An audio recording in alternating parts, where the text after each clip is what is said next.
কর্মক্ষেত্রে সকল নিরাপত্তা সুনিশ্চিত করতে হবে।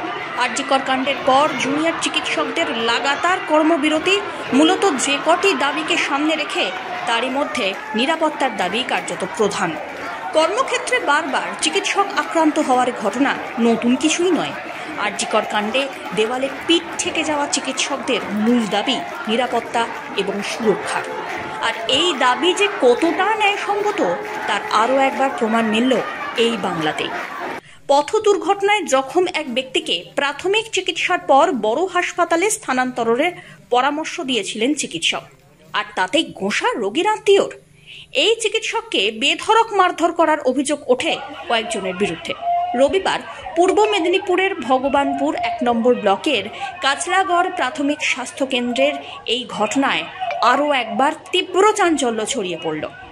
শুধুমাত্র নাকি মারধরেই থেমে থাকেননি রোগীর আত্মীয় পরিজনরা, এমনকি চিকিৎসককে হুমকি পর্যন্ত দেওয়া হয়েছে প্রাণনাশের।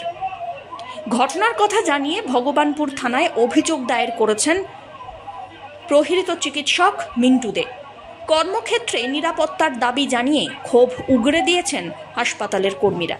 পুলিশ জানিয়েছে অভিযোগ খতিয়ে দেখা হচ্ছে, উপযুক্ত ব্যবস্থা নেওয়ার আশ্বাসও দেওয়া হয়েছে। এই ঘটনার সিসিটিভি ফুটেজ ইতিমধ্যেই সামনে এসেছে। মারের চোটে টেবিলের নিচে উল্টে পড়েছেন চিকিৎসক।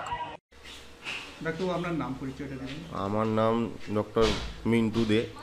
পরিচয়, আমি এখানকার কাচরাগড় হসপিটাল প্রাইমারি যে স্বাস্থ্যকেন্দ্র, সেই স্বাস্থ্যকেন্দ্র মেডিকেল অফিসার। আজকে কি হয়েছে? আজকে 1:27 দিক করে আমাদের যে সিস্টার দিদিমণি ফোন করেছিল যে একটা অ্যাক্সিডেন্ট পেশেন্ট এসছে, মদ খাওয়া অবস্থায় গাড়ি চালাচ্ছিল, দিয়ে সে অ্যাক্সিডেন্ট করেছে। তো আমি তাকে বললাম আমাদের যে তাকে ইঞ্জেকশান যে সমস্ত ব্যথার ইঞ্জেকশান, টিটেনাস ইঞ্জেকশান দিন, আমি আসছি।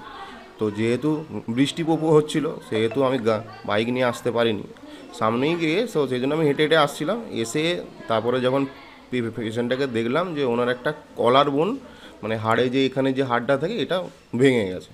তো এই অবস্থাতে আমি তাকে বললাম যে দেখুন, আপনাকে যে এমার্জেন্সি যা ট্রিটমেন্ট আছে, ব্যথার ওষুধ আপনাকে দিয়ে আপনাকে এইটা এক্সরে করতে হবে। এক্সরে করার জন্য আর কি যে পরে অর্থোপেডিক্স যে দেখাতে হবে, তার জন্য আমাদের যে উপর হসপিটাল আছে সেখানে নিয়ে যেতে হবে।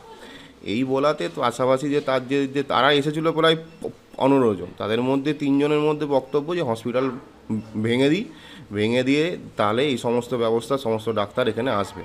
তাদেরকে আমি বললাম যে এটা ভাই আমার পেয়েছি, এখানে যতটুকু সম্ভব তোমার চিকিৎসা তো হয়েছে, তুমি পেয়েছো, এরকম তো নয়। তাদের বক্তব্য, না কেন এখানে কেন হবে না, ট্রিটমেন্ট কেন হবে না, হাড়ের চিকিৎসা কেন হবে না। এই বলতেই তারা এবারে গালিগালাজ করতে বাবা মা তুলে গালি দিতে আমি চেয়ার থেকে তোমার উঠতেই ওরা তারপরে তুমি আমাকে রং দেখাচ্ছ, এই বলতে মারামারি হয়। ওখানে ঠেলে ফেলে মারধরও করে। বর্তমানে আমার এই কানের একটু শুনতে একটু অসুবিধা হচ্ছে, আর এখানটা কেটে গেছে। আর একটা ওরা থ্রেট দিয়েছে যে তুমি তো হসপিটালে আছো, এখন তোমাকে দিলাম ছেড়ে, হসপিটালের বাইরে যখন যাবে তোমাকে দেখে নেব, মেরে দেবো, তো এখন কি হবে। আরজিকর কাণ্ডের পরেও হুঁশ ফেরেনি প্রশাসনের, বিন্দুমাত্র টনক নড়েনি একাংশের নাগরিকদের। তা কার্যত এই দিনের ঘটনাতে আরও একবার পরিষ্কার হয়ে গেল। কাজের ক্ষেত্রে এভাবে হেনস্থার শিকার আর কতদিন, এই প্রশ্নই ঘুরে ফিরে তুলছেন চিকিৎসকরা। Bureau report, one India Bangla.